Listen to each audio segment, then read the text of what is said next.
Boa noite a todos. Estejamos nós unidos para o bem, unidos em prece, com o Mestre Jesus, com o Pai Tomé, com toda a nossa falange, como se estivéssemos lá em nossa casa, no Rua Progresso, 1190, iluminando a cada um de nós e a nossa família. A gente faz a leitura do livro psicografado por Chico Xavier, ditado pelo Espírito Emmanuel, Pão Nosso. Lição número 60. Lógica da Providência. Depois que fostes iluminados, suportastes grande combate de aflições. Paulo. Carta aos Hebreus, capítulo 10, versículo 32.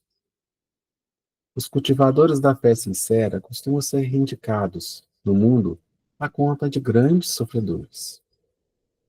Há mesmo quem afirme afastar-se deliberadamente dos círculos religiosos, temendo a contagem de padecimentos espirituais.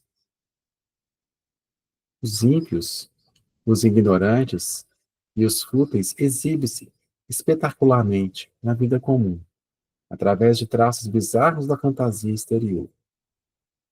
Todavia, quando se à beira das verdades celestes, antes de adquirirem acesso às alegrias permanentes da espiritualidade superior, atravessam grandes túneis de tristeza, abatimento e taciturnidade. O fenômeno, entretanto, é natural, porquanto haverá sempre ponderação após a loucura e o remorso, depois do desregramento. O problema, contudo, abrange mais vasto círculo de esclarecimentos. A misericórdia que se manifesta na justiça de Deus transcende a compreensão humana. O Pai confere aos filhos ignorantes e transviados o direito às experiências mais fortes, somente depois de serem iluminados. Só após aprenderem a ver com o Espírito Eterno é que a vida lhes oferece valores diferentes. Lhes nascerá nos corações, daí em diante, a força indispensável ao triunfo no grande combate das aflições. Os frívolos e oportunistas, não obstante as aparências, são habitualmente almas frágeis, quais galhos secos que se quebram no primeiro golpe da ventania. Os espíritos nobres, que suportam as tormentas do caminho terrestre, sabem disso. Só a luz espiritual garante o êxito nas provações. Ninguém concede a responsabilidade de um barco, cheio de preocupações e perigo, a simples crianças. Lição número 60. Lógica da providência. Depois que fostes iluminados, suportastes grande combate de aflições. Paulo. Carta aos Hebreus, capítulo 10, versículo 32. Boa noite a todos, boa noite a todos. Espero que todos estejam muito bem. Bom, nessa mensagem, Emmanuel comenta um dos pontos de muita preocupação de muitos cristãos, principalmente aqui no Espiritismo. Emmanuel comenta sobre muitas passagens onde Jesus fala que no mundo nós encontraremos aflições, e Paulo comenta nessa parte do texto que após nós adquirirmos uma certa sabedoria espiritual, nós também experienciaríamos certas adversidades. Contudo, o que Emmanuel ressalta nesse texto é que, muitas vezes, algumas pessoas, inclusive, fogem dos movimentos religiosos, dos movimentos espiritualistas, justamente por medo de passarem por esses momentos de dificuldades, de escassez, de provações e embaraços que a vida que espiritual nos convida. Contudo, essa lógica de querer fugir de uma vida espiritual, de querer fugir desses movimentos religiosos a pretexto de ter uma vida abundante, uma vida sem dificuldades, é uma lógica completamente equivocada. Afinal de contas, um dos fundamentos do cristianismo não é transformar as pessoas em mártires, transformar os seus seguidores em pessoas resilientes, que são apaixonadas pelo sofrimento e pelas situações adversas. Nós, aqui do Espiritismo, nós sabemos que nós não somos assim. Nós não temos prazer em sofrer. Nós vemos o sofrimento como uma oportunidade. E é justamente isso que o cristianismo ele nos traz e que o Espiritismo ressalta também, que o propósito dele é dar significado à vida, inclusive às situações adversas, por causa que nem todos os dias serão agradáveis. Nem todos os dias serão prazerosos, nem todas as situações serão boas. O cristianismo dá significado a essas adversidades e nos dá coragem para querer enfrentar todas as situações da vida. Essa coragem nos faz vencedores de verdade, por causa que ela forja em nossos espíritos uma resiliência, uma capacidade de ver a vida de outra forma, dá importância ao que de fato importa e nos dá a verdadeira alegria de viver, nos dá a paz que nós tanto almejamos. Então, o propósito do Espiritismo não é transformar todo mundo em Marte, pessoas que estão acostumadas a sofrer, mas há propósito para esses sofrimentos. Inclusive, esses momentos de adversidade inspiram nós mesmos a termos compaixão de pessoas que podem passar por situações similares a nós. Um dia fomos nós que passamos por uma situação desagradável. No outro dia vemos nosso semelhante passar por algo parecido. E saber como é desconfortável, saber como essa situação é desagradável, inspira nós termos compaixão, uma das grandes virtudes divinas, onde nós podemos ajudar a pessoa a passar por aquele momento de forma mais branda, porque nós sabemos o quão desconfortável é. Esses momentos adversos nos tornam mais humanos, à medida que também nos torna mais fortes se nós soubermos aproveitar bem as situações. Jesus mesmo diz em outros momentos que o mundo nos odeia. E qual o significado do mestre quando ele diz isso? Se pensarmos, o mundo realmente nos convida a seguir para o caminho de menor resistência. É muito mais fácil julgar, é muito mais fácil abandonar a disciplina, é muito mais fácil querer buscar apenas os prazeres fáceis. Fazer tudo isso é fácil, as pessoas nos aplaudem, né? Buscar apenas a abundância, buscar apenas os prazeres, vão ter muitas pessoas que vão nos aplaudir querendo ser nossos amigos aqui na Terra. Só que isso vem com preço. Vem com o preço da verdadeira felicidade, vem com um preço a nossa paz interior, e a gente paga tendo um espírito fraco, que se move como para qualquer lado que o vento sopra. Como Emmanuel mesmo falou no texto, como se fosse um galho seco. Basta um golpe do vento que ele quebra. Esse é o preço que nós pagamos por querer viver para agradar o mundo. Na palestra de ontem da nossa amiga Arlinda, ela comenta sobre as situações adversas, como elas podem despertar sentimentos não muito agradáveis em nós. E, inclusive, isso está em bem concordância com os livros da Joana de Ângeles, onde ela fala que momentos de ansiedade, momentos de aflição são um processo natural. A Arlinda comentou como esse processo é algo natural, nós sentimos esses sentimentos.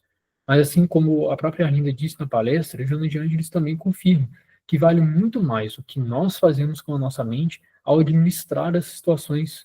Ou seja, nós podemos nos tornar verdadeiros virtuosos, verdadeiros vencedores se nós soubermos administrar bem as nossas ansiedades. Nós não vamos estar isentos delas, mas nós podemos transformar, às vezes, uma queda em uma grande ascensão.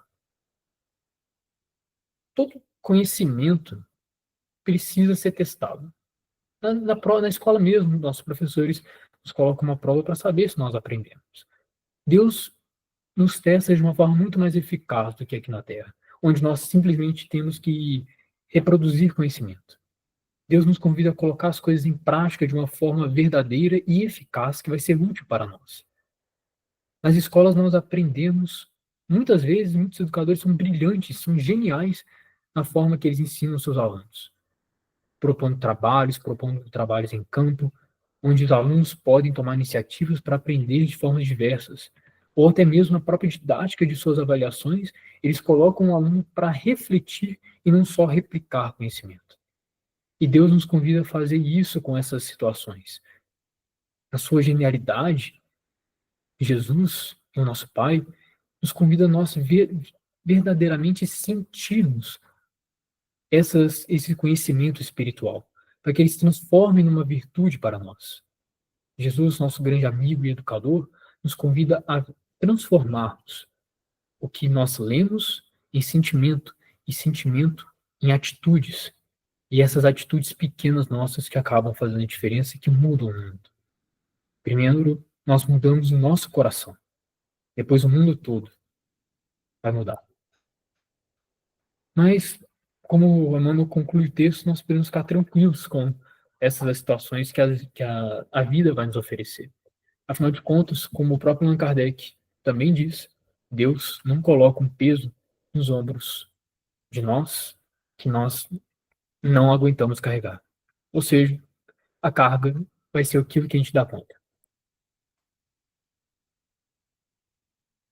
Vamos então mentalizar nossos queridos amigos espirituais, nosso querido Mestre Jesus, e agradecer primeiramente ao nosso Mestre por esse dia maravilhoso que ele nos concedeu o privilégio de viver, por essa semana, pela reunião pacífica que nós tivemos ontem em nossa casa, e permitir que o Mestre continue nos abençoando no nosso trabalho, de buscar a paz, de buscar a fraternidade, a compaixão, que o nosso Mestre possa sempre guiar em todos os caminhos de nós, trabalhadores da instituição Unidos para o Bem, mas também de todos aqueles que estão participando aqui nessa prece, de todos os familiares e amigos nossos, de todos aqueles que nós temos contato, que nós também possamos compartilhar um pouco dessa paz e desses bons sentimentos que brotam em nossos corações. Em especial, vamos pedir para o Fernando Augusto e também Luiz Leivas e José Geraldo Rodrigues, e também por todos os nossos amigos e irmãos desencarnados que se procuram necessitados, que procuram a paz, o esclarecimento no mundo espiritual. Que os nossos amigos de luz, da falange coordenada por Pai Tomé, possam parar esses espíritos e dar-lhes o esclarecimento da nova etapa da vida que está a continuar agora. Mestre, nos dai a sabedoria para sermos resilientes, nos ajude a todos os dias a refletir e trazer para os nossos corações as lições que o Senhor sempre propõe para nós. Que nós possamos fazer das situações amargas da vida uma limonada, que nós possamos transformar as adversidades e as nossas fraquezas nas nossas maiores forças. Dai-nos, Senhor, a paz e a sua sabedoria, para que nós possamos ressignificar todos os momentos na vida de forma proveitosa, transformando todas as situações não contra nós, mas sempre por nós, sempre tentando extrair o melhor da vida. Mestre, nos ilumine com um espírito sempre alegre, com um espírito sempre de bom ânimo, com olhares de paz a toda a criação de nosso Pai, que possamos viver contemplando a grande beleza do universo, mas também vivendo a grande beleza de amar o nosso próximo. Nos ensine, Mestre, a amar mais, a perdoar mais, a entender, a compreender e sempre buscar sermos úteis ao Senhor, mas também ao nosso próximo, porque é assim que nós também gostaríamos que o próximo fizesse para nós. Mas que nós nunca busquemos, nem esperamos nada que seja feito para nós, porque nós sabemos que doar é muito melhor do que receber, e que nós sabemos que toda atitude boa nossa será recompensada pelo Senhor, com a paz e com a felicidade incondicional que o Senhor nos concede. Que as palavras do Pai Tomé, que nos inspira bondade, compaixão e humildade, seja a nossa força todos os dias, e que possamos seguir sempre unidos para realizar o bem em seu nome. Pai nosso que estais no céu, santificado seja o vosso nome. Venha a nós o vosso reino, e que seja feita a vossa vontade, assim na terra como nos céus. O pão nosso de cada dia dai-nos hoje. Perdoai-nos, Pai, as nossas ofensas, assim como nós perdoamos aqueles que nos têm nos ofendido. Não nos deixe cair em tentações, mas livrai-nos do mal. Pois só vós, Senhor, o poder, o reino e a glória para todos sempre. Amém.